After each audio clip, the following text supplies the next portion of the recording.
Maya Chen stood at the podium of Harvard Law School's graduation ceremony, her crimson cap perfectly positioned as she gazed out at the sea of proud families. Her eyes scanned the crowd until they found two familiar faces in the third row, their expressions a mixture of shock, guilt, and desperate pride. Her parents had flown across the country to witness this moment, the same parents who had sold her college fund 3 years earlier to pay for her sister's extravagant wedding. They had no idea she knew the truth, and they certainly never expected to see her here today. Before we jump back in, tell us where you're tuning in from, and if this story touches you, make sure you're subscribed, because tomorrow I've saved something extra special for you. 5 years ago, Maya had discovered the devastating betrayal that would reshape her entire understanding of family loyalty. While her younger sister Sophia planned her dream wedding with a $50,000 budget that mysteriously appeared overnight, Maya watched her own carefully saved college fund vanish without explanation. Her parents had told her the investments had failed, that the market crash had wiped out everything. They suggested community college, maybe working for a few years to save up. Meanwhile, Sophia's wedding planning consumed the household, with dress fittings, venue tastings, and flower arrangements that cost more than most people's cars. The discovery came by accident during a family dinner at their suburban Phoenix home. Maya had been helping her mother organize financial documents when she stumbled across bank statements that revealed the truth.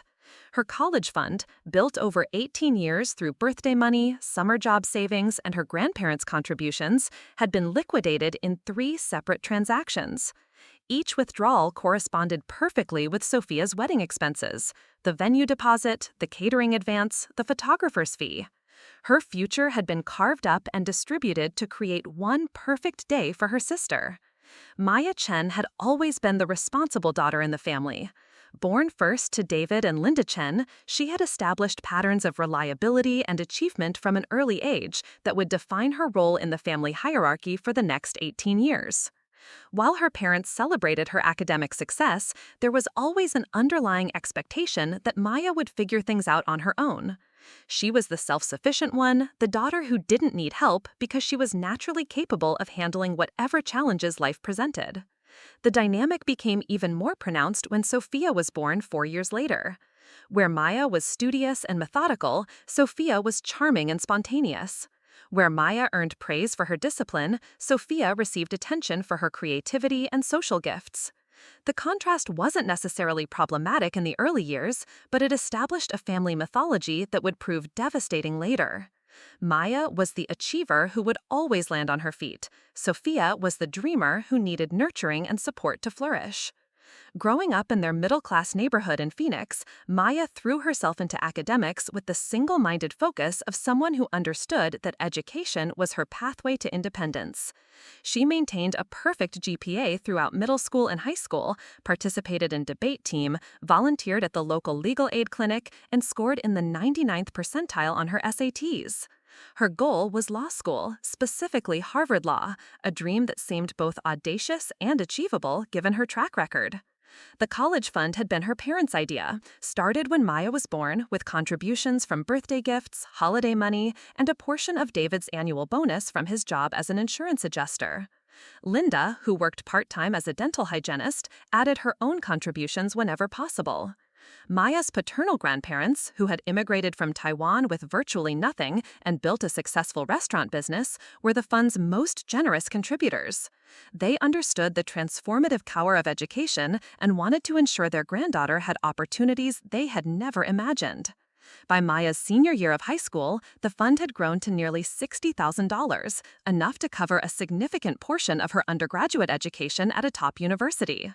The family had celebrated this milestone with a special dinner at her grandparents' restaurant, where her grandfather had given a toast about the American dream and the importance of education in achieving it.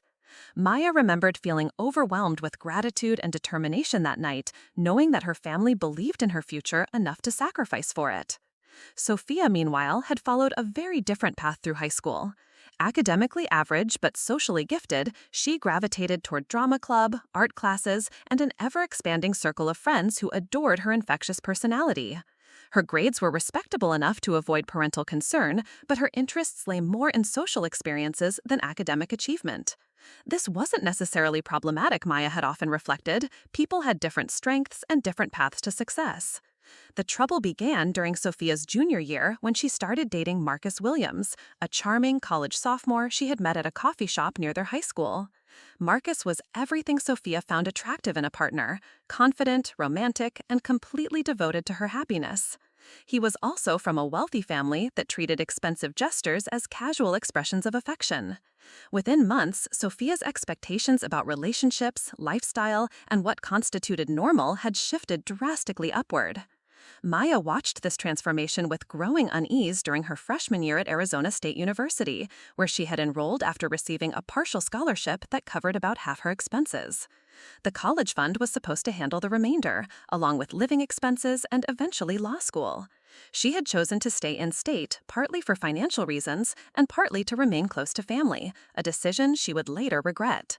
During holiday breaks, Maya noticed that dinner conversations increasingly revolved around Sophia and Marcus's relationship.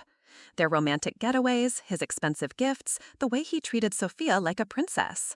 Her parents seemed charmed by Marcus's attentiveness to their younger daughter, often remarking that Sophia deserved someone who would spoil her properly.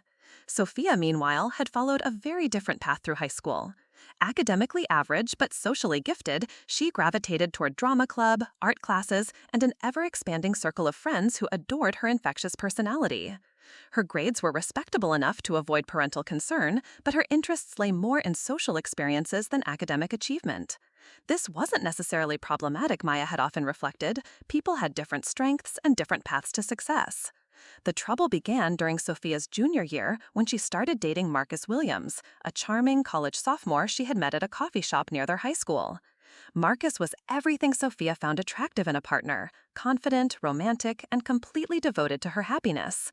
He was also from a wealthy family that treated expensive gestures as casual expressions of affection.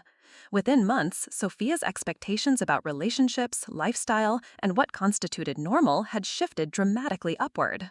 Maya watched this transformation with growing unease during her freshman year at Arizona State University, where she had enrolled after receiving a partial scholarship that covered about half her expenses. The college fund was supposed to handle the remainder, along with living expenses and eventually law school. She had chosen to stay in state, partly for financial reasons and partly to remain close to family, a decision she would later regret. During holiday breaks, Maya noticed that dinner conversations increasingly revolved around Sophia and Marcus's relationship. Their romantic getaways, his expensive gifts, the way he treated Sophia like a princess. Her parents seemed charmed by Marcus's attentiveness to their younger daughter, often remarking that Sophia deserved someone who would spoil her properly.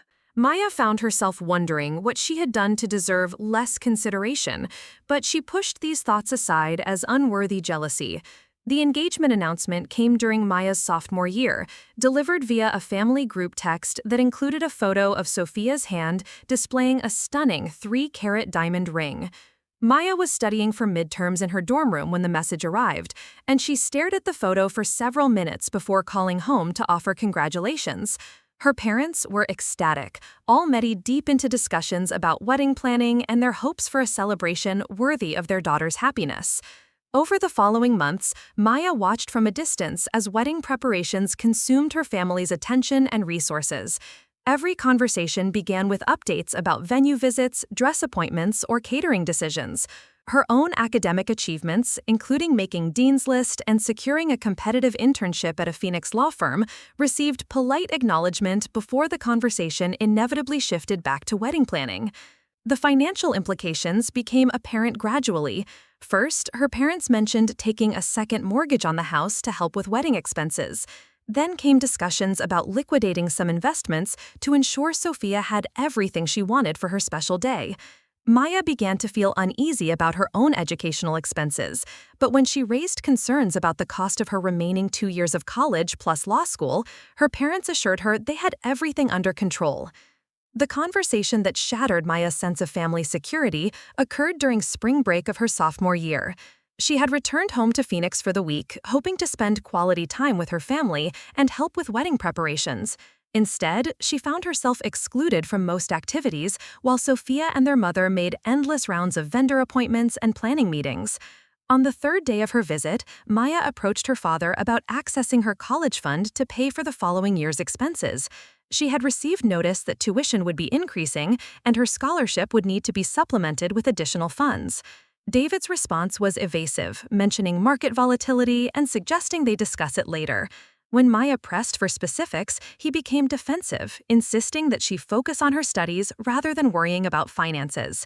That evening, while helping her mother organize paperwork in the home office, Maya discovered the bank statements that revealed the truth. The college fund account, which should have contained approximately $60,000, had been reduced to less than $3,000 through a series of large withdrawals over the past 6 months. The timing of each withdrawal corresponded exactly with major wedding expenses that her parents had mentioned in passing. Maya sat in stunned silence, staring at the evidence of her family's betrayal. The venue deposit of $15,000 had been withdrawn from her college fund on the same day her parents had announced they had secured Sophia's dream location. The catering advance of $12,000 coincided with the weekend her family had celebrated finalizing the menu. Even the photographer's fee had come from money that was supposed to fund Maya's education. The magnitude of the deception was overwhelming. This wasn't a temporary loan or a miscommunication about financial priorities. Her parents had systematically dismantled her educational future to fund her sister's wedding without consulting her or even informing her of their decision. They had allowed her to continue planning for law school, applying for additional scholarships, and working part-time jobs to supplement her expenses, all while knowing that the foundation of her financial planning had been eliminated. That night, Maya confronted her parents with the bank statements. The conversation that followed would forever change her relationship with her family and her understanding of her place within it.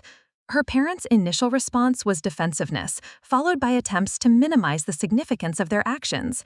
They explained that the wedding was a once-in-a-lifetime event that required immediate funding, while Maya's education could be managed through loans and extended timelines. Linda, her voice carrying a mixture of guilt and justification, explained that Sophia needed their support in ways that Maya never had. Sophia was more vulnerable, more dependent on family assistance to achieve her dreams. Maya, they reasoned, had always been self-sufficient and capable of finding alternative solutions to challenges. They had faith that she would figure out how to complete her education, just as she had always figured out how to succeed at everything else. David's explanation was more blunt. The wedding represented an investment in Sophia's happiness and future stability. Marcus came from a well-connected family, and the marriage could provide Sophia with opportunities and security that would benefit her entire life. Maya's education, while important, was ultimately her own responsibility as an adult. They had given her a good start, and now it was time for her to take charge of her own destiny. The conversation revealed assumptions about Maya's character and capabilities that she had never fully recognized. Her parents genuinely believed that she was strong enough to overcome any obstacle, successful enough to find alternative funding sources, and independent enough to manage without their continued support. These qualities, which Maya had always considered positive aspects of her personality, had apparently convinced her family that she needed less investment and attention than her sister. Maya's attempts to explain the devastating impact of their decision fell on deaf ears. Her parents seemed genuinely surprised by her emotional reaction, suggesting that she was being overly dramatic about what they considered a manageable setback. They pointed out that many students managed to complete their education through loans and work-study programs. They expressed confidence that someone with Maya's abilities would find a way to achieve her goals regardless of this temporary financial adjustment. The betrayal cut deeper than the financial impact, though the monetary consequences were severe enough on their own. Maya realized that her parents had never truly seen her as someone deserving of the same level of investment and protection they provided Sophia. Her competence had become a liability, her independence an excuse for neglect. She had been so focused on making her family proud through achievement that she had failed to recognize how her success had inadvertently convinced them she didn't need their support. That night, alone in her childhood bedroom, surrounded by academic awards and college acceptance letters that now seemed like relics from another life, Maya made the decision that would define the next chapter of her existence. She would not beg for the return of money that was legally hers but practically gone. She would not allow her family's betrayal to derail her educational goals. Instead, she would find a way to achieve her dreams without their help, and in doing so, she would prove to herself that she was capable of building a life that didn't depend on family loyalty or support. The first step was transferring to a university where she could work her way through her remaining undergraduate years while maintaining the academic standards necessary for law school admission. After extensive research, Maya identified several schools that offered strong pre-law programs combined with robust work-study opportunities and merit-based financial aid. She settled on Northwestern University in Chicago, which had offered her a partial scholarship that she had previously declined in favor of staying close to family. The logistics of transferring mid-program were complicated, but Maya approached the challenge with the same methodical determination that had characterized her academic career. She worked with Northwestern's admissions office to ensure her credits would transfer seamlessly, secured student loans to cover the portion of expenses not handled by her scholarship, and found a work-study position in the university's legal clinic that would provide both income and valuable experience. Her parents' reaction to her transfer announcement was a mixture of surprise and disappointment, though they seemed more concerned about appearances than the underlying reasons for her decision. Linda worried about what extended family would think about Maya leaving Arizona, while David questioned the wisdom of taking on additional debt for an out-of-state education. Neither parent acknowledged the connection between Maya's decision and their appropriation of her college fund, treating her choice as an impulsive reaction rather than a calculated response to their betrayal. Sophia's response was perhaps the most painful. She seemed genuinely confused by Maya's anger, suggesting that her sister was being selfish about money that could be easily replaced after the wedding. Sophia pointed out that Maya was smart enough to earn scholarships and find other funding sources, while wedding expenses were immediate and non-negotiable. The casual dismissal of Maya's feelings and future plans revealed how completely Sophia had absorbed the family's assessment of their respective needs and deserving. The conversation with her grandparents was the most difficult of all. Maya felt obligated to explain her transfer to the people who had contributed most significantly to her college fund, but she struggled with how much to reveal about her parents' decision. Her grandfather's reaction was swift and furious when he understood what had happened. He immediately offered to help with Maya's educational expenses, but she declined, explaining that she needed to prove to herself that she could succeed independently. Her grandmother's response was more nuanced but equally supportive. She shared stories about the sacrifices she and her husband had made to build their business, emphasizing that the most valuable education came from learning to rely on one's own capabilities rather than family assistance. She urged Maya to stay connected to the family despite her disappointment, suggesting that relationships could heal over time if both sides remained open to reconciliation. Maya's final weeks in Phoenix were emotionally challenging but practically productive. She worked extra shifts at her part-time job to save money for her move to Chicago, organized her belongings to fit into what she could transport affordably, and completed the paperwork necessary for her transfer. Her interactions with family members became increasingly formal and distant, not out of spite, but from a genuine need to protect herself emotionally during a vulnerable transition. The day before her departure, Sophia made an unexpected attempt at reconciliation. She appeared at Maya's bedroom door with tears in her eyes, expressing genuine sadness about their strained relationship and confusion about Maya's decision to move so far away. For a moment, Maya felt the pull of sisterly affection and the temptation to minimize her own hurt for the sake of family harmony. But as Sophia continued talking, it became clear that she still didn't understand the magnitude of what had happened.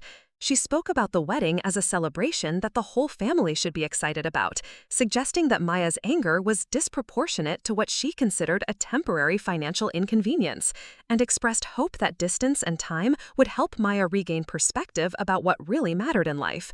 Maya realized that expecting understanding from Sophia was futile. Her sister had been raised to believe that her happiness was the family's primary concern, that her needs took precedence over competing considerations, and that other family members would naturally adjust their plans to accommodate her priorities.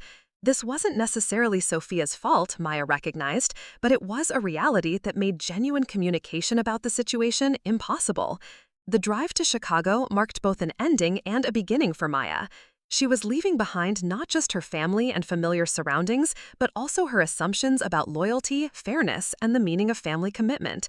The betrayal had shattered her sense of security, but it had also clarified her priorities and strengthened her determination to build a life based on her own efforts rather than family connections. Northwestern University welcomed Maya with opportunities that exceeded her expectations. Her work-study position in the legal clinic provided exposure to real cases and practicing attorneys who became informal mentors.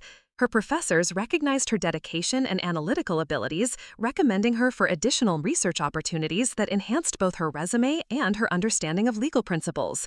Most importantly, she discovered a community of students who shared her academic ambitions and work ethic, creating friendships based on mutual respect rather than family obligation. The financial pressure was constant, but manageable through careful budgeting and strategic planning. Maya worked 20 hours per week during the school year and full-time during breaks, gradually building savings while covering her living expenses. She applied for every scholarship and grant opportunity available, often competing against students with fewer financial constraints, but rarely losing to applicants with stronger qualifications or more compelling stories. Her academic performance remained exceptional, despite the additional pressures. Maya maintained her perfect GPA while taking on leadership roles in student organizations and pursuing internships that would strengthen her law school applications. She discovered that the adversity had sharpened her focus rather than diminishing her capabilities, forcing her to prioritize activities that directly supported her goals while eliminating distractions that might have tempted her in easier circumstances. Contact with her family became increasingly sporadic during her first year at Northwestern.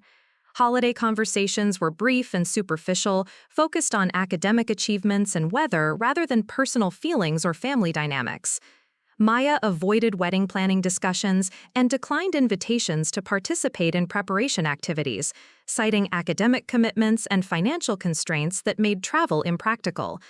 Her parents seemed to interpret her distance as a temporary reaction that would fade once she adjusted to her new circumstances. They continued to share wedding updates and expressed hope that she would be able to attend the ceremony, apparently believing that time and physical distance would naturally heal the rift between them. They seemed genuinely puzzled by her continued coolness toward family interactions, treating her behavior as an overreaction rather than a reasonable response to their betrayal.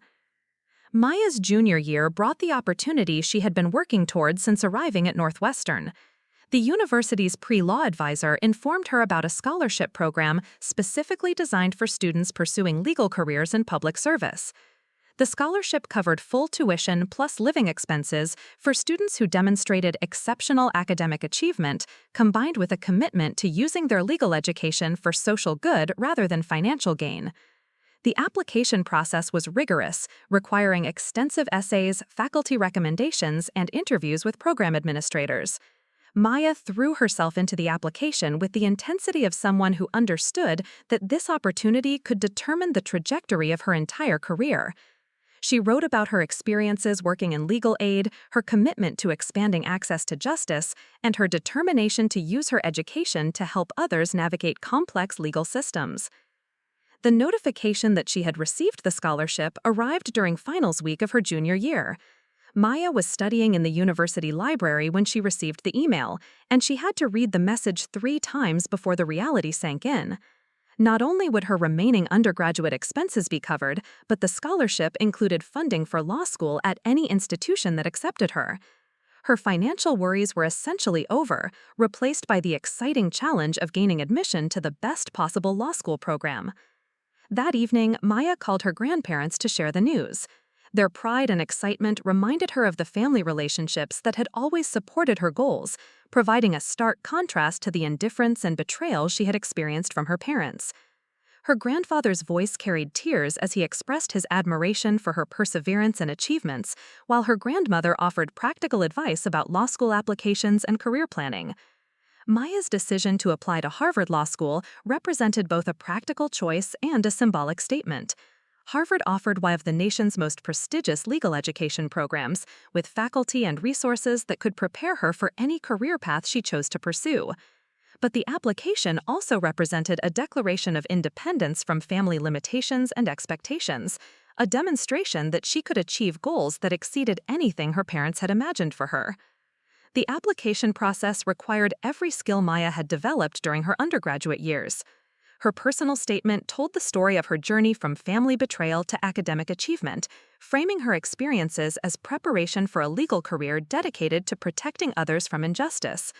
Her letters of recommendation came from professors and employers who had witnessed her work ethic and capabilities firsthand, providing concrete examples of her potential for success in law school and beyond.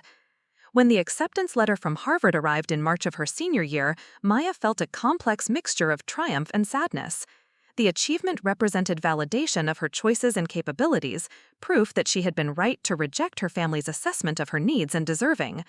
But it also highlighted the distance that had grown between her and the people who should have been celebrating this moment with her. Maya's graduation from Northwestern was attended by her grandparents, her work-study supervisor, and several close friends she had made during her time in Chicago. Her parents had expressed interest in attending, but Maya had gently discouraged their participation, explaining that she preferred to keep the ceremony small and focused on the people who had directly supported her undergraduate journey. The absence of her immediate family felt both liberating and melancholy, marking her complete transition from daughter to independent adult. The summer between undergraduate and law school graduation provided time for reflection and preparation.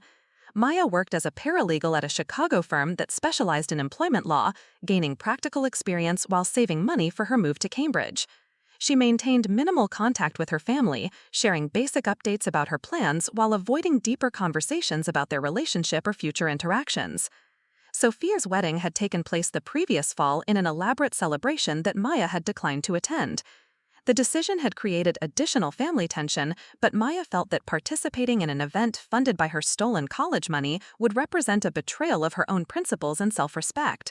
She had sent a polite gift and a card wishing Sophia happiness, but she had not been willing to pretend that everything was normal between them. The move to Cambridge for law school represented the final step in Maya's transformation from disappointed daughter to independent achiever. Harvard Law School welcomed her into a community of brilliant, ambitious students from around the world, providing intellectual challenges and opportunities that exceeded even her highest expectations. The financial security provided by her scholarship allowed her to focus entirely on academics and extracurricular activities that would prepare her for a successful legal career. Maya's first year of law school confirmed her decision to pursue this path. She excelled in courses covering constitutional law, civil rights, and legal ethics, discovering a particular passion for cases involving family law and financial exploitation. Her professors recognized her analytical abilities and practical understanding of legal issues, selecting her for research positions and recommending her for competitive summer internships. The irony of her expertise in family financial disputes was not lost on Maya. Her personal experience with betrayal and monetary manipulation had given her insights into the emotional and practical dynamics of such cases that purely academic study could never have provided. She found herself particularly effective at helping clients understand their legal options while validating their feelings of hurt and disappointment. Maya's summer internship after her first year of law school was with a nonprofit organization that provided legal services to families dealing with financial abuse. The work was emotionally challenging but deeply meaningful, allowing her to use her legal training to help others who had experienced betrayals similar to her own. Her supervisor praised her combination of technical competence and emotional intelligence, qualities that made her particularly effective with vulnerable clients. During her second year of law school, Maya began receiving periodic communications from her family that suggested growing awareness of her achievements and their significance. Preparing and narrating this story took us a lot of time, so if you are enjoying it, subscribe to our channel. It means a lot to us. Now back to the story. Her parents had apparently learned about her acceptance to Harvard through her grandparents, and they seemed increasingly eager to reconnect with their successful daughter. Their messages carried a mixture of pride and regret, though they stopped short of acknowledging their role in damaging their relationship. Maya's response to these overtures was polite but distant. She shared basic information about her academic progress and career plans while deflecting invitations to visit or participate in family gatherings. She had built a life in which her worth was measured by her contributions and achievements rather than her willingness to prioritize family harmony over personal dignity. And she was reluctant to compromise that foundation by re-engaging with people who had demonstrated such disregard for her needs and goals. The approach of law school graduation brought both anticipation and anxiety for Maya. She had secured a position with a prestigious firm that specialized in representing victims of financial crimes and family exploitation, a career path that combined her personal interests with her professional skills. The graduation ceremony would mark not just the completion of her legal education, but the culmination of a journey that had begun with her family's betrayal 5 years earlier. Maya's decision to invite her parents to the graduation ceremony was carefully considered and strategically motivated. She wanted them to witness the magnitude of what she had achieved despite their lack of support, to understand the opportunities they had tried to deny her through their appropriation of her college fund.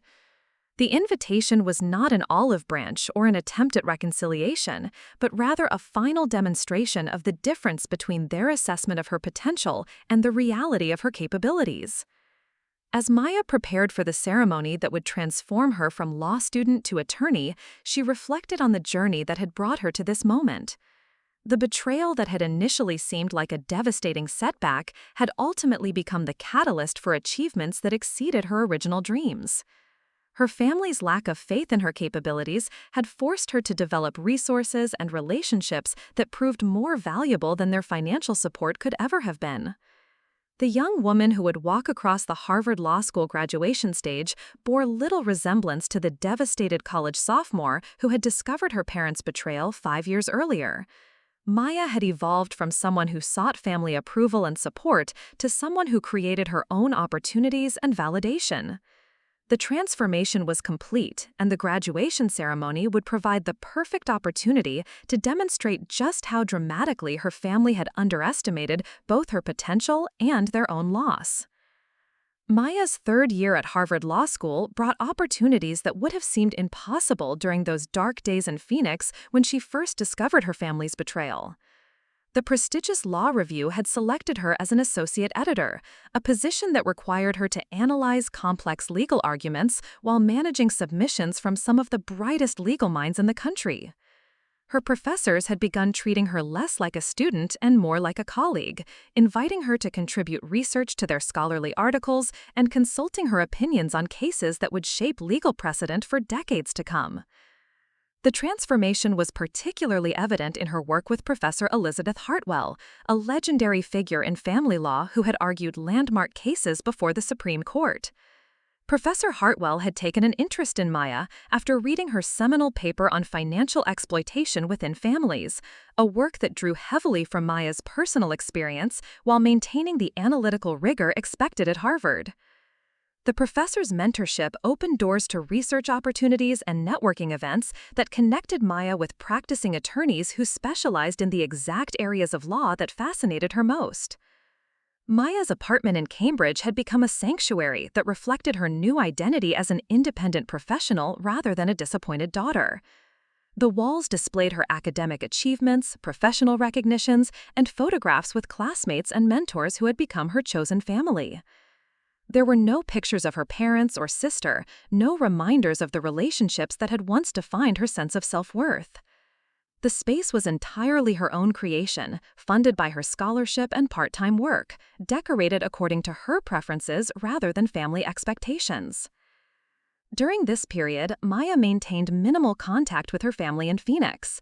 Holiday cards arrived sporadically, usually containing brief updates about Sophia's married life and tentative expressions of hope that Maya might visit sometime soon. Her parents seemed to have settled into a pattern of treating her absence as a temporary phase that would eventually resolve itself, rather than acknowledging the fundamental damage their actions had caused to their relationship.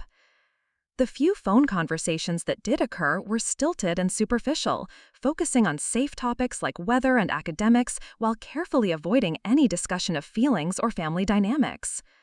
Maya's parents would express pride in her achievements at Harvard, but in a way that suggested they viewed her success as inevitable rather than remarkable. They seemed unable to grasp that her accomplishments had been achieved despite their betrayal rather than because of their support. Sophia's communications were even more sporadic and equally superficial. Her sister's messages typically consisted of social media updates about her married life, vacation photos with Marcus, and occasional comments about missing Maya during family gatherings. There was never any acknowledgement of the role Sophia's wedding had played in Maya's financial struggles or any recognition that their relationship had been fundamentally altered by their parents' choices. Maya's work at the family law clinic during her third year brought her into contact with clients whose stories resonated deeply with her own experiences. She represented elderly clients whose adult children had exploited their financial resources, worked with divorce cases involving hidden assets and financial manipulation, and assisted families dealing with inheritance disputes that revealed decades of favoritism and betrayal. The work was emotionally challenging but deeply satisfying, allowing Maya to use her legal skills to protect others who had experienced similar violations of trust. One particularly impactful case involved representing a college student whose parents had liquidated her education fund to pay for her brother's failed business venture. The parallels to Maya's own situation were striking, but she was able to channel her personal understanding into effective legal advocacy without allowing her emotions to compromise her professional judgment. The successful resolution of the case, which resulted in the partial recovery of the student's funds and establishment of legal protections against future exploitation, demonstrated Maya's ability to transform her personal pain into professional purpose. Professor Hartwell recognized Maya's particular expertise in cases involving family financial betrayal and began referring similar clients to her supervision at the clinic. Maya's success rate with these cases was exceptional, partly due to her technical legal skills, but also because of her intuitive understanding of the emotional dynamics involved. Clients felt heard and validated by someone who truly understood their experience, while opposing parties often found themselves facing an advocate who anticipated their strategies and arguments with uncanny accuracy. The approach of her final year at Harvard brought excitement and anxiety about her post-graduation plans. Maya had received offers from several prestigious firms, but she found herself most attracted to positions that would allow her to continue representing individuals and families dealing with financial exploitation and legal abuse. The salary considerations were secondary to her desire to build a career that felt meaningful and aligned with her personal values. Her decision to accept a position with Morrison Beck & Associates, a firm that specialized in representing victims of financial crimes and family exploitation, surprised some of her classmates, who had expected her to pursue more lucrative opportunities in corporate law. But Maya understood that her career satisfaction would come from using her skills to protect others rather than maximizing her earning potential. The firm's reputation for taking on challenging cases against powerful opponents appealed to her desire to level playing fields for clients who might otherwise lack adequate representation. Maya's final year at Harvard also brought unexpected recognition for her academic work. Her law review article on family financial exploitation had been cited by several federal courts in recent decisions, establishing her as an emerging expert in the field despite her student status. Legal journals had begun soliciting her opinions on pending cases and proposed legislation, treating her insights with the respect typically reserved for established practitioners. The invitations to speak at academic conferences and professional symposiums provided Maya with platforms to share her expertise while building her professional reputation. Her presentations combined rigorous legal analysis with practical insights drawn from her clinic work, creating a unique perspective that resonated with both theoretical scholars and practicing attorneys. The speaking opportunities also provided networking connections that would prove valuable throughout her career. During the spring of her final year, Maya received an unexpected email from her father that broke the pattern of superficial family communications that had characterized their relationship for the past several years. David's message was longer and more introspective than his usual brief updates, suggesting that he had been reflecting seriously on their estranged relationship and his role in creating the current situation. The email acknowledged for the first time that Maya's parents had made serious mistakes in handling her college fund and the aftermath of their decision. David admitted that they had underestimated the impact of their actions on Maya's financial situation and emotional well-being. He expressed regret for the way they had dismissed her concerns and minimized her feelings during their confrontations about the wedding expenses. Most significantly, David's email revealed that he and Linda had been following Maya's achievements at Harvard with growing awareness of what they had cost themselves through their betrayal of her trust. He mentioned seeing Maya's name in legal publications and hearing about her academic recognitions through mutual acquaintances, creating a picture of success that made their earlier assessment of her capabilities seem even more misguided. The email concluded with a tentative invitation for Maya to visit Phoenix during her spring break, along with an acknowledgement that she might not be ready for such a reunion. David expressed hope that they might eventually find a way to repair their relationship, while recognizing that Maya had legitimate reasons for maintaining her distance from the family. Maya's response to her father's email was carefully considered and diplomatically worded. She acknowledged his apology while making it clear that a single message could not erase years of hurt and betrayal. She explained that her current focus needed to remain on completing her law degree and establishing her professional career, but she left open the possibility of future communication if her parents demonstrated genuine commitment to understanding and addressing the damage they had caused. The exchange marked a subtle shift in the family dynamic, though Maya remained cautious about interpreting her father's words as evidence of fundamental change.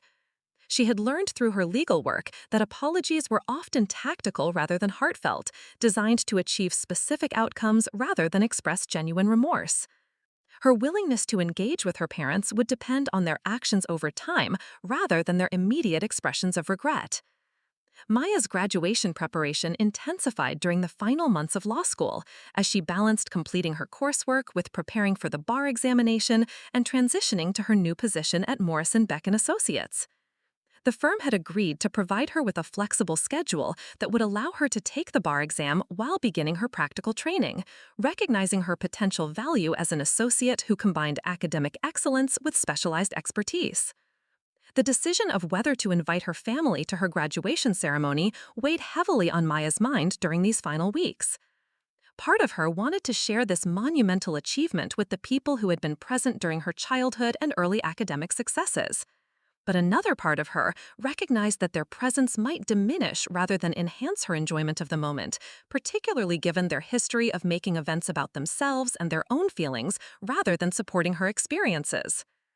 Maya's conversations with her mentor, Professor Hartwell, helped clarify her thinking about the graduation invitation. The professor shared her own experiences with complicated family relationships and the importance of protecting significant personal moments from people who might not be capable of providing genuine support. Professor Hartwell emphasized that graduation ceremonies were meant to celebrate achievements and honor the people who had contributed to them, rather than serving as opportunities for family reconciliation or obligation fulfillment. The practical considerations were also significant. Maya's parents had demonstrated little interest in understanding her life at Harvard or appreciating the magnitude of her achievements. Their presence at graduation would likely involve awkward explanations to classmates and mentors about their relationship, along with the emotional labor of managing their feelings and reactions during what should be her celebratory moment. Maya's final decision was to extend a limited invitation to her parents, informing them about the graduation ceremony while making it clear that she had not reserved tickets for them and would not be disappointed if they chose not to attend. This approach allowed her to maintain the moral high ground of not explicitly excluding them while protecting herself from the obligation to accommodate their presence or manage their emotions.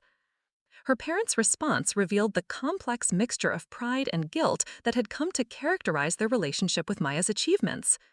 They expressed enthusiastic interest in attending the ceremony, along with surprise that Maya had been willing to include them in such an important moment. Their eagerness suggested both genuine pride in her accomplishments and awareness that witnessing her graduation might provide an opportunity to repair some of the damage in their relationship. Linda's follow-up phone call was more revealing about their motivations and expectations. She mentioned that several family friends and relatives had been asking about Maya's plans after law school, creating social pressure for her parents to demonstrate their connection to their successful daughter. Linda also expressed hope that attending graduation might provide an opportunity for them to meet her friends and professors, apparently envisioning a reconciliation scene that would restore their status as proud parents. Maya's response to these expectations was measured and realistic. She explained that graduation day would be busy and emotionally intense, leaving little time for extended family interactions or introductions. She suggested that if her parents chose to attend, they should expect limited contact with her during the ceremony and should not assume that their presence represented a return to normal family relationships. The conversation with Linda also revealed how little her parents understood about Maya's life at Harvard or her post-graduation plans. Linda seemed surprised to learn that Maya had already secured a position with a prestigious firm and would be taking the bar examination shortly after graduation. Her questions about Maya's living arrangements and social life suggested that she had been imagining her daughter as somehow static in the years since their estrangement, rather than continuing to grow and evolve as an independent adult. Maya's interactions with Sophia during this period were even more superficial and disconnected from reality. Her sister's communications focused primarily on her own life and marriage, with occasional expressions of regret that they had grown apart over the years. Sophia seemed to view their estrangement as a natural consequence of geographic distance, rather than the result of specific betrayals and ongoing differences in values and priorities. Maya's interactions with Sophia during this period were even more superficial and disconnected from reality. Her sister's communications focused primarily on her own life and marriage, with occasional expressions of regret that they had grown apart over the years.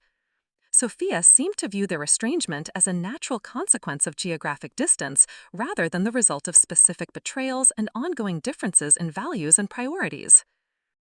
When Sophia learned about Maya's upcoming graduation from Harvard Law School, her reaction revealed both pride and confusion about how her sister had achieved such success without family support.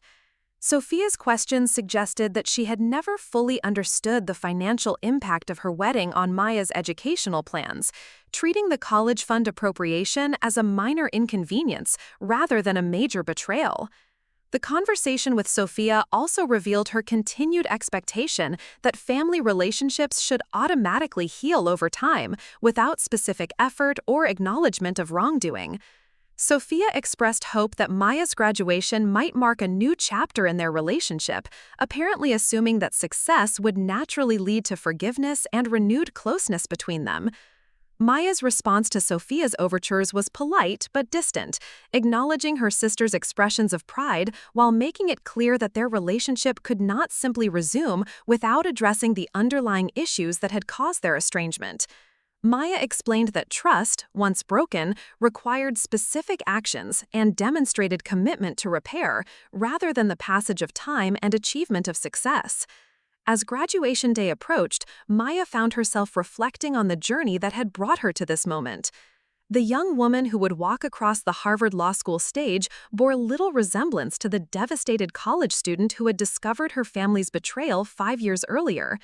She had transformed herself from someone who sought family approval and support to someone who created her own opportunities and validation. The relationships Maya had built at Harvard represented a new model of family based on mutual respect, shared values, and genuine support rather than obligation and tradition. Her classmates had become friends who understood her ambitions and celebrated her achievements. Her professors had become mentors who recognized her potential and invested in her success. Her clients at the legal clinic had become reminders of why her work mattered and how her personal experiences could be channeled into professional purpose.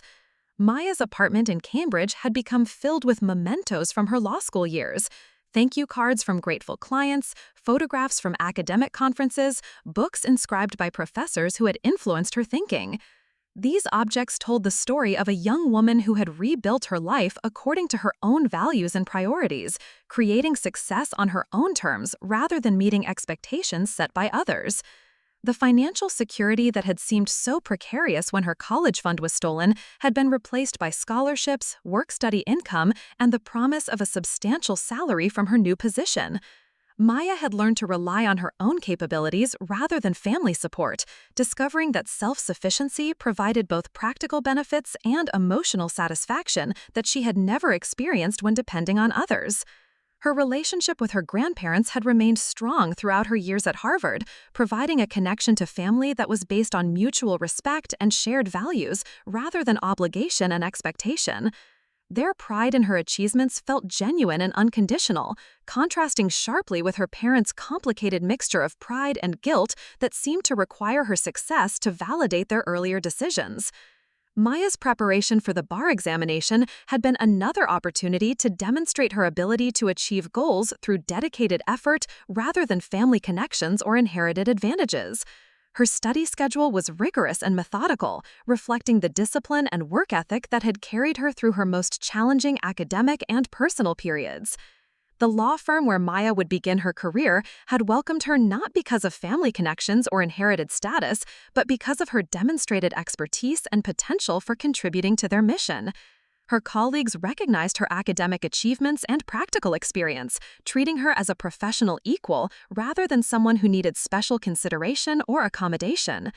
Maya's speaking engagements and published articles had established her reputation as an emerging expert in family financial exploitation law, creating professional opportunities that existed entirely separate from her family relationships.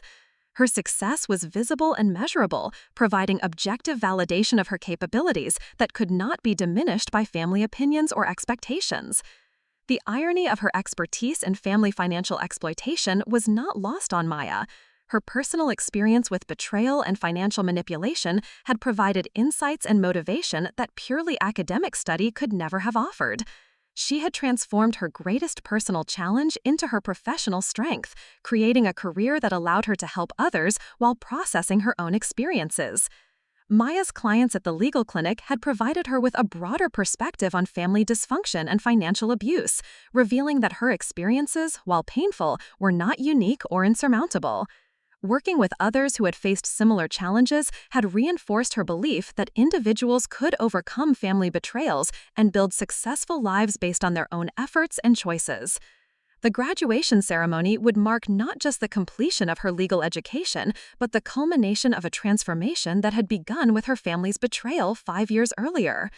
Maya had evolved from someone who sought family approval to someone who created her own validation, from someone who depended on family support to someone who built her own security, from someone who accepted family assessments of her worth to someone who demonstrated her value through achievement and service. The young woman who would receive her law degree from Harvard had been shaped by adversity, but not defined by it. She had used her challenges as motivation rather than excuses, building a life that reflected her values and priorities rather than family expectations or limitations. The graduation ceremony would provide the perfect opportunity to demonstrate just how completely she had transcended her family's earlier assessment of her potential and their attempt to limit her opportunities. As Maya prepared for the ceremony that would transform her from law student to attorney, she felt a complex mixture of pride, anticipation, and closure. The achievement represented validation of her choices and capabilities, proof that she had been right to reject her family's assessment of her needs and potential. But it also highlighted the distance that had grown between her and the people who should have been celebrating this moment with her from the beginning. Maya's story was far from over, but graduation day would mark a significant milestone in her journey from disappointed daughter to independent professional. The ceremony would provide an opportunity to share her success with the people who had supported her journey while demonstrating to her family the magnitude of what they had tried to deny her through their appropriation of her college fund. The invitations Maya had sent to her parents represented both an opportunity and a test. Their response to her achievement would reveal whether they had truly evolved in their understanding of their relationship and their role in damaging it, or whether they remained trapped in the same patterns of behavior that had led to their estrangement. Maya was prepared for either outcome, having built a life that no longer depended on their approval or support for validation and meaning. The morning of Harvard Law School's graduation ceremony dawned crisp and clear, with June sunlight streaming through Maya's apartment windows in Cambridge. She had awakened early, not from nerves, but from anticipation. Today marked the culmination of a journey that had begun in betrayal and led to triumph through sheer determination and refusal to accept limitations imposed by others. Maya dressed with deliberate care in the navy suit she had purchased specifically for this occasion. The outfit represented her professional identity, carefully chosen to project competence and success rather than seeking approval or accommodation from others. Her graduation cap and gown hung ready on the closet door, the crimson hood that would signify her Juris Doctor degree folded precisely according to university guidelines. Her phone displayed several messages of congratulations from classmates, professors, and colleagues at Morrison Beck and Associates. Professor Hartwell had sent a particularly touching note expressing pride in Maya's achievements and confidence in her future contributions to the legal profession. These messages represented the relationships Maya had built based on mutual respect and shared values, contrasting sharply with the complicated family dynamics that had shaped her earlier years. The absence of early morning messages from her parents was notable but not surprising. They had confirmed their intention to attend the ceremony, but had not engaged in the kind of enthusiastic communication typical of proud parents celebrating their child's graduation from one of the world's most prestigious law schools. Their subdued approach suggested awareness that their relationship with Maya remained fragile and conditional on their behavior rather than automatic family obligation. Maya's preparation routine included reviewing the brief acceptance speech she had prepared for the clinical program recognition she would receive during the ceremony. Her work at the family law clinic had earned her the Outstanding Student Advocate Award, an honor that would be announced during the graduation proceedings. The recognition validated her decision to focus on helping others rather than pursuing maximum financial gain, demonstrating that meaningful work could coexist with professional success. The walk from her apartment to Harvard Law School took Maya through familiar streets that had become home during her 3 transformative years in Cambridge. She passed the library where she had spent countless hours researching cases and writing articles that had established her expertise in family financial exploitation law. She walked by the coffee shop where she had celebrated acceptance to law review, the bookstore where she had purchased texts that opened new intellectual horizons, the park where she had taken breaks from studying to reflect on her journey and future goals. Each landmark represented a piece of the independent life Maya had constructed without family support or approval. These places held memories of achievement earned through her own efforts, relationships built on merit rather than obligation, and moments of personal growth that had transformed her from someone seeking external validation to someone creating her own measures of success. The law school campus was already bustling with graduates and their families when Maya arrived. She observed the excited interactions between students and parents, the obvious pride and joy that characterized healthy family relationships during significant milestone moments. Part of her felt a pang of sadness for what she had never experienced, but a larger part felt grateful for the independence and self-reliance that had carried her to this achievement. Maya's classmates greeted her with warmth and enthusiasm that reflected genuine friendship rather than obligation or expectation. They had shared the intense experience of Harvard Law School together, supporting each other through challenging coursework, competitive internship applications, and the stress of preparing for legal careers. These relationships were based on mutual choice and respect, representing the kind of family Maya had learned to value over biological connections that came with conditions and limitations. Professor Hartwell approached Maya during the pre-ceremony gathering, her expression radiating pride and affection. The professor had become a mentor and advocate who had recognized Maya's potential and invested in her success without expecting anything in return except continued excellence and commitment to justice. Their relationship represented what family support should look like, characterized by encouragement, guidance, and celebration of achievement rather than competition or conditional approval. The conversation with Professor Hartwell included discussion of Maya's post-graduation plans and her potential for contributing to legal scholarship, in addition to her practice work. The professor mentioned several opportunities for Maya to present her research at upcoming conferences and suggested collaborative projects that could advance understanding of family financial exploitation. These professional possibilities excited Maya more than any family recognition could, representing validation from people whose opinions she respected and admired. As families gathered for the ceremony, Maya spotted her parents entering the law school courtyard with expressions that combined nervous anticipation with visible discomfort. David and Linda looked older than she remembered, their faces showing the stress of financial difficulties and the guilt that had apparently accompanied their growing awareness of Maya's achievements. They were dressed formally but not quite appropriately for the prestigious setting, suggesting limited experience with elite academic environments. Maya's parents approached hesitantly, their body language revealing uncertainty about how to interact with the daughter they had betrayed and subsequently ignored for several years. Their greetings were awkward and formal, lacking the natural warmth that should characterize family reunions during celebratory moments. Linda's attempt at an embrace was brief and uncomfortable, while David's handshake felt like a business transaction rather than a father congratulating his daughter. The initial conversation was stilted and superficial, focusing on safe topics like weather and travel arrangements, rather than acknowledging the significance of Maya's achievement or addressing the relationship damage that had brought them to this uncomfortable reunion. Maya's parents seemed overwhelmed by the Harvard environment and intimidated by the obvious success of their daughter, whose accomplishments they had apparently underestimated when they decided to prioritize Sophia's wedding over Maya's education.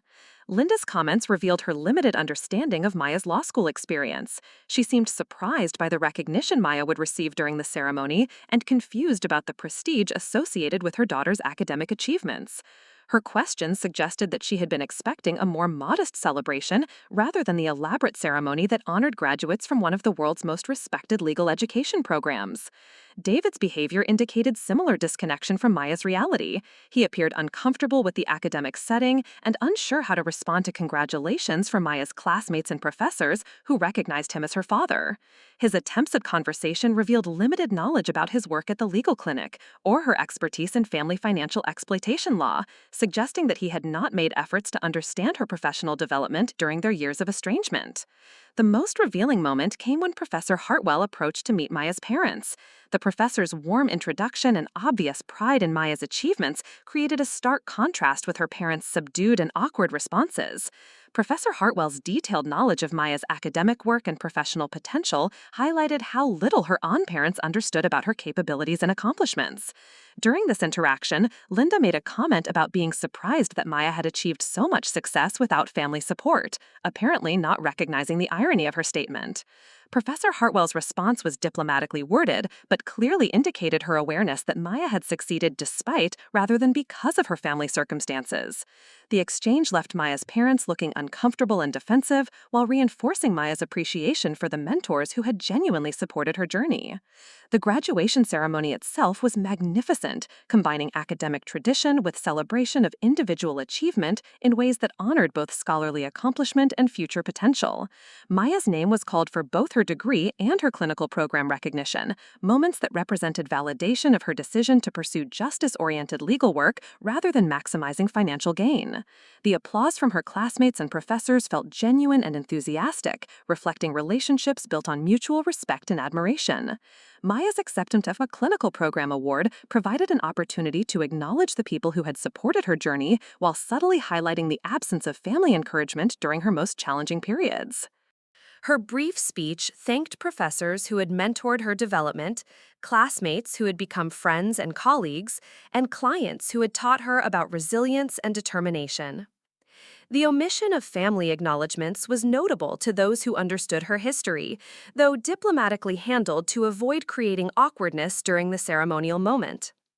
The reception following the ceremony provided additional opportunities for Maya's parents to observe the respect and admiration she had earned from the Harvard Law School community.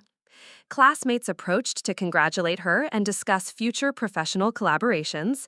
Professors mentioned her contributions to legal scholarship and practice, and representatives from Morrison, Beck and Associates expressed enthusiasm about welcoming her to their firm. Each interaction demonstrated Maya's integration into a professional community that valued her capabilities and potential. Maya's parents appeared increasingly overwhelmed as they witnessed the magnitude of their daughter's achievement and the professional opportunities available to her. They seemed to realize, perhaps for the first time, that Maya had not simply completed law school, but had distinguished herself among exceptionally accomplished peers at one of the world's most competitive institutions. Their earlier assessment of her potential and their decision to prioritize Sophia's immediate needs over Maya's educational goals appeared increasingly misguided. The conversation with colleagues from Morrison, Beck and Associates was particularly revealing for Maya's parents. The firm representatives spoke enthusiastically about Maya's expertise in family financial exploitation law and her potential for contributing to high-profile cases that would establish important legal precedents. They mentioned her published articles and speaking engagements, accomplishments that Maya's parents had been unaware of, despite their daughter's growing reputation in legal circles. Linda's response to learning about Maya's professional recognition revealed her continued tendency to underestimate her daughter's capabilities. She seemed surprised that Maya's work was being taken seriously by established legal professionals and confused about how someone so young could have developed expertise that commanded respect from experienced practitioners. Her comments suggested that she still viewed Maya as the college student who had needed family financial support, rather than the accomplished professional she had become. David's reaction was more complex, combining pride with visible regret about the role his decisions had played in creating distance between him and his successful daughter. He asked tentative questions about Maya's work and future plans, apparently trying to understand the magnitude of what she had achieved without family support. His inquiries suggested growing awareness that he had underestimated both Maya's potential and the consequences of his choice to prioritize Sophia's wedding over Maya's education. The most significant moment of the day came when Maya's parents attempted to arrange post-graduation celebration plans, apparently assuming that the ceremony would mark a natural transition back to normal family relationships. Their suggestions about dinner reservations and family photographs revealed expectations that Maya was not prepared to meet without substantial acknowledgement of the damage their earlier decisions had caused. Maya's response was carefully measured and diplomatically delivered, but it clearly established boundaries that reflected her current priorities and relationship expectations. She explained that her post-graduation plans involved celebrations with classmates and professors who had supported her journey, along with preparation for beginning her position at Morrison Beck and Associates. She thanked her parents for attending the ceremony while making it clear that their presence did not automatically restore family relationships that had been damaged by betrayal and neglect. The conversation that followed was the most honest communication Maya had shared with her parents since discovering their appropriation of her college fund 5 years earlier. She acknowledged their attendance at graduation while explaining that rebuilding trust would require more than ceremonial gestures or expressions of pride in her achievements. She outlined her expectations for any future relationship, emphasizing the need for genuine acknowledgement of their mistakes, and demonstrated commitment to treating her with the respect and consideration they had always provided to Sophia. Linda's initial response was defensive, suggesting that Maya was holding grudges about decisions made years earlier and refusing to move forward for the sake of family harmony. Her comments revealed continued failure to understand the magnitude of their betrayal or its lasting impact on Maya's sense of security and family connection. Linda seemed to expect that Maya's success would naturally lead to forgiveness without requiring acknowledgement or effort on their part. David's response was more thoughtful and introspective, acknowledging that they had made serious mistakes in their handling of Maya's college fund and their assessment of her needs and capabilities. He admitted that they had underestimated both the financial impact of their decision and the emotional damage caused by their dismissal of Maya's concerns and feelings. His words carried genuine regret, though Maya remained cautious about interpreting them as evidence of fundamental change. The conversation also revealed that Maya's parents had been following her achievements through mutual acquaintances and internet searches, creating awareness of her success that contrasted sharply with their earlier predictions about her ability to succeed without family financial support. They had learned about her law review articles, her speaking engagements, and her clinical program work through sources other than Maya herself, highlighting the distance that had grown between them and their accomplished daughter. Maya's parents expressed hope that her graduation might mark a new beginning for their relationship, but their suggestions about future interactions revealed continued misunderstanding of what would be required to rebuild trust and connection. They seemed to expect that regular communication and family visits could resume without addressing the underlying issues that had caused their estrangement. Maya's final response to her parents was both generous and realistic, leaving open the possibility of future reconciliation while establishing clear expectations about what such a process would require. She explained that trust, once broken, could only be rebuilt through consistent actions over time, rather than single conversations or ceremonial moments. The graduation day concluded with Maya's parents returning to their hotel while she joined classmates and professors for celebrations that honored their shared achievement and future potential. The contrast between these authentic relationships and her complicated family dynamics reinforced Maya's appreciation for the life she had built based on merit and mutual respect, rather than biological connection and obligation. As Maya reflected on the day's events during the evening celebration with her chosen family of classmates and mentors, she felt a complex mixture of satisfaction, sadness, and hope. The achievement she celebrated represented validation of her choice to prioritize her own goals and values over family expectations. The presence of her parents had provided closure while highlighting the distance that still existed between them. Maya's transformation from betrayed college student to Harvard Law School graduate was complete, but her story was far from over. She had proven to herself and others that individuals could overcome family betrayals and build successful lives based on their own efforts and choices. Her expertise in family financial exploitation law would allow her to help others facing similar challenges while continuing to process her own experiences through meaningful work.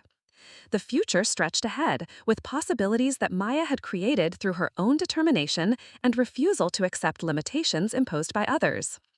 Her relationship with her parents remained uncertain, but their potential reconciliation would occur on terms that honored her growth and independence rather than requiring her to minimize her needs or accept treatment that fell short of her standards. Maya's graduation from Harvard Law School marked not just the completion of her legal education, but the culmination of a journey from disappointment to triumph that had been shaped by adversity but not defined by it. She had transformed her greatest challenge into her professional strength, creating a career that would allow her to protect others while honoring her own experience and growth. The young woman who walked away from Harvard Law School that evening bore no resemblance to the devastated college student who had discovered her family's betrayal 5 years earlier. Maya had evolved into someone who created her own validation, built her own security, and measured her worth through contribution and achievement rather than family approval or acceptance. Her story was a testament to the power of individual determination and the possibility of building meaningful lives that transcended the limitations others might attempt to impose. Maya Chen stood in the doorway of her childhood bedroom, cardboard boxes stacked around her feet as she prepared for the most significant move of her life.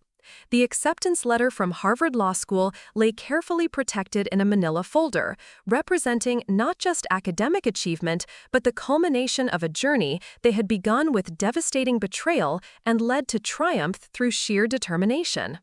In 6 weeks, she would begin her legal education at one of the world's most prestigious institutions, fully funded by scholarships she had earned without any family assistance. The irony was not lost on her that this moment of celebration was happening in complete solitude. Her parents were downstairs, awkwardly attempting to express pride in her achievement while carefully avoiding any mention of their role in making her path to Harvard infinitely more difficult than it should have been. Sophia was at her new apartment across town, apparently too busy with married life to participate in what should have been a family celebration of Maya's extraordinary accomplishment. The transformation from devastated college sophomore to Harvard-bound law student had taken 3 years of relentless effort, strategic planning, and emotional resilience that Maya had never known she possessed. The young woman packing her belongings bore little resemblance to the person who had discovered her family's betrayal in this same room 5 years earlier. That Maya had been someone who sought family approval and validation, who measured her worth through their recognition and support.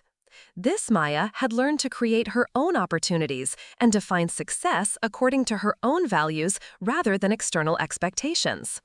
The college fund theft had initially seemed like an insurmountable obstacle, a financial catastrophe that would derail all of Maya's carefully planned educational goals. $60,000, accumulated over 18 years through birthday money, summer job savings, and generous contributions from her grandparents, had been liquidated to fund Sophia's extravagant wedding without Maya's knowledge or consent. The discovery had shattered not just her financial security, but her fundamental understanding of family loyalty and protection. Maya's parents had justified their decision by claiming that Sophia needed more support and investment to achieve her potential, while Maya had always been self-sufficient and capable of finding alternative solutions to challenges. They had expressed confidence that someone with Maya's intelligence and work ethic would naturally find ways to complete her education, treating the theft of her college fund as a temporary inconvenience rather than a fundamental violation of trust and financial security. The betrayal had forced Maya to confront uncomfortable truths about her family dynamics that she had been avoiding throughout her childhood and adolescence. Her role as the responsible, independent daughter had apparently convinced her parents that she required less investment and attention than Sophia, who had always been treated as someone who needed special consideration and support to flourish. Maya's competence had become a liability, her achievements evidence that she could succeed without family assistance rather than proof that she deserved family investment. The decision to transfer from Arizona State University to Northwestern had been Maya's first step toward building a life that didn't depend on family support or approval. The move to Chicago represented both a practical solution to her financial challenges and a symbolic declaration of independence from a family that had demonstrated such casual disregard for her needs and goals. Northwestern offered better financial aid opportunities, work-study programs that would help cover her expenses, and most importantly, distance from the family dynamics that had shaped her sense of self-worth for too many years. Maya's undergraduate years at Northwestern had been transformative in ways that extended far beyond academic achievement. The financial pressure had forced her to develop time management skills, work ethic, and resourcefulness that would serve her throughout her career. More importantly, the experience of succeeding without family support had taught her to rely on her own capabilities rather than external validation, creating a foundation of self-confidence that could not be shaken by other people's opinions or expectations. The work-study position at Northwestern's legal clinic had introduced Maya to the field that would become her life's passion. Working with clients who had experienced family financial exploitation, inheritance disputes, and elder abuse had provided both practical experience and emotional context for her own situation. She discovered that her personal experience with betrayal and financial manipulation gave her unique insights into the emotional dynamics of such cases, allowing her to connect with clients in ways that purely academic training could never have achieved. Maya's academic performance at Northwestern had been exceptional, despite the additional pressures of working 20 hours per week and managing her own financial responsibilities. She had maintained her perfect GPA while taking on leadership roles in student organizations, pursuing internships that would strengthen her law school applications, and conducting research that would eventually lead to published articles in legal journals. Her professors had recognized her analytical abilities and practical understanding of legal issues, providing mentorship and recommendations that would prove crucial for her law school applications. The scholarship that had made Harvard Law School financially possible represented validation of Maya's decision to pursue excellence rather than settling for whatever opportunities her family's betrayal had left available. The full-ride scholarship covered not just tuition, living expenses, books, and even funding for summer internships that would enhance her legal education. The financial security allowed Maya to focus entirely on academics and professional development without the constant stress of financial uncertainty that had characterized her undergraduate years.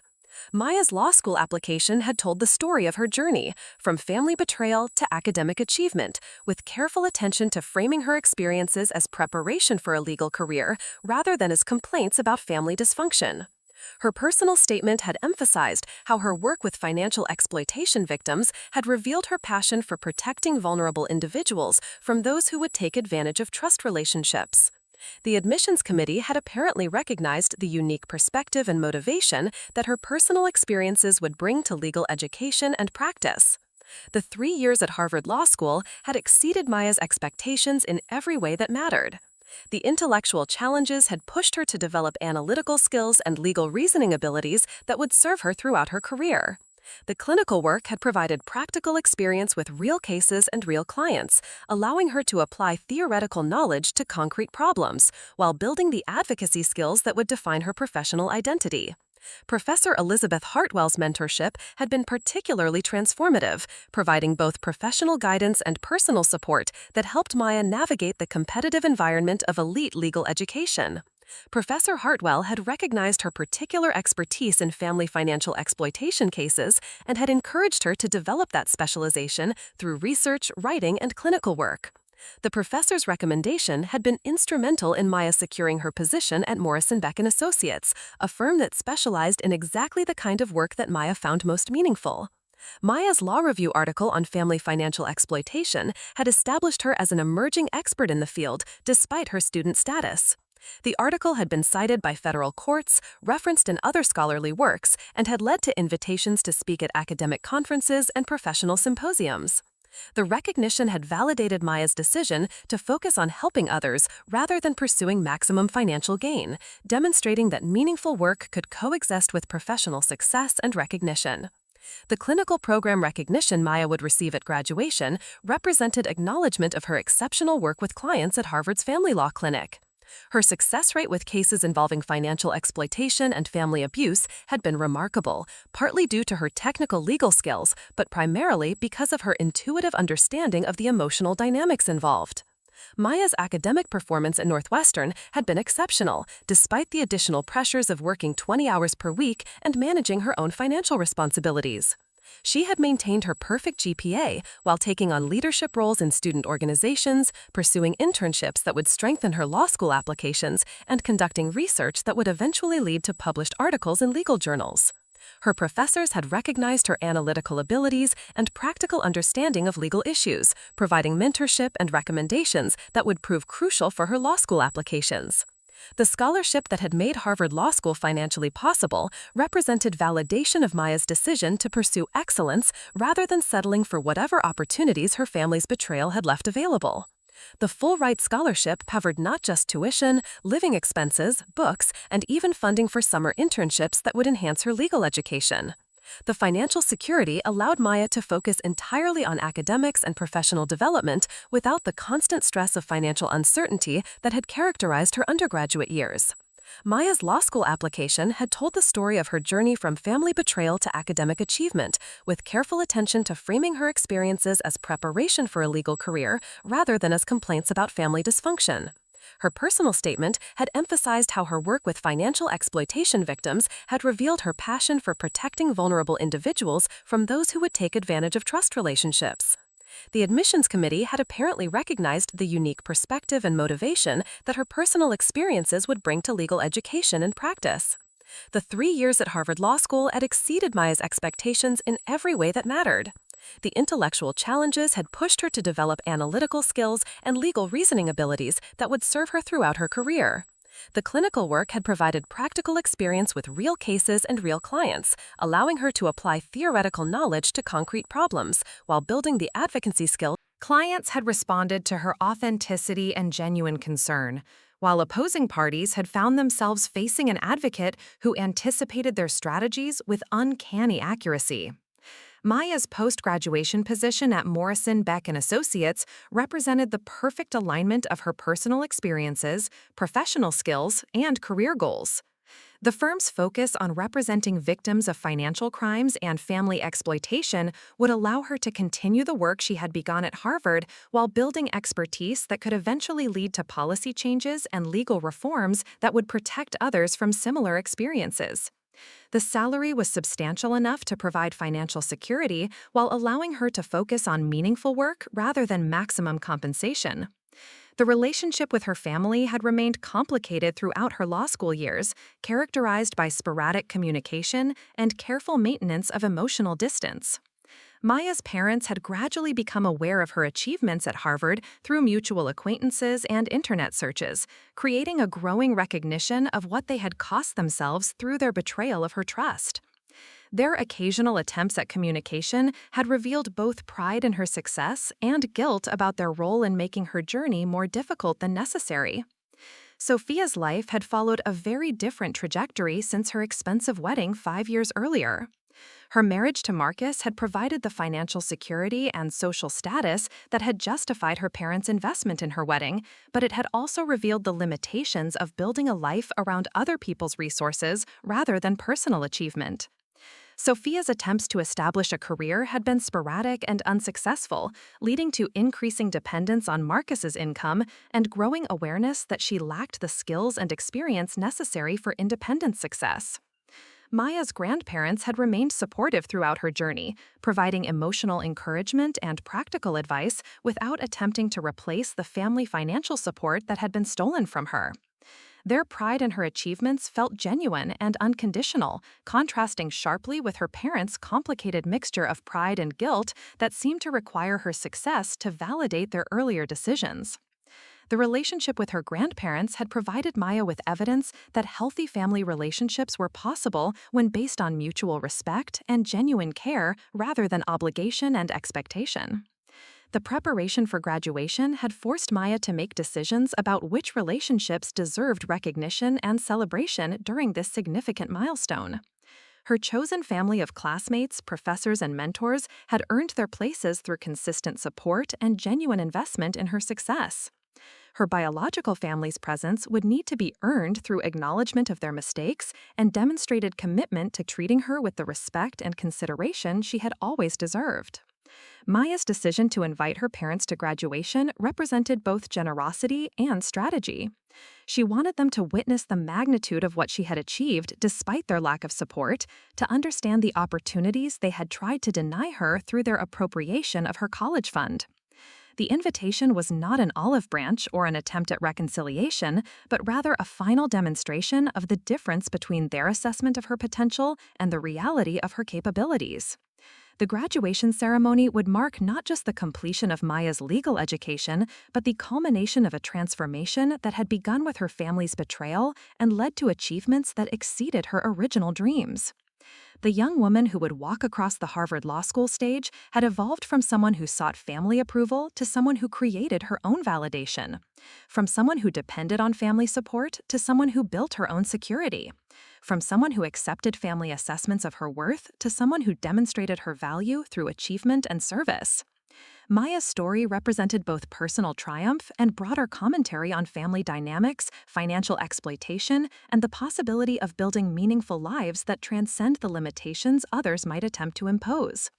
Her expertise in family financial exploitation law would allow her to help others facing similar challenges while continuing to process her own experiences through meaningful work that protected vulnerable individuals from those who would take advantage of trust relationships. The transformation was complete, but Maya's story was far from over. Her career at Morrison Beck and Associates would provide opportunities to establish important legal precedents, protect other families from financial exploitation, and contribute to policy changes that could prevent similar betrayals.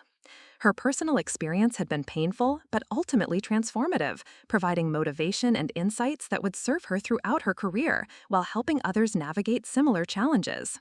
Maya's relationship with her family remained uncertain, but any future reconciliation would occur on terms that honored her growth and independence rather than requiring her to minimize her needs or accept treatment that fell short of her standards.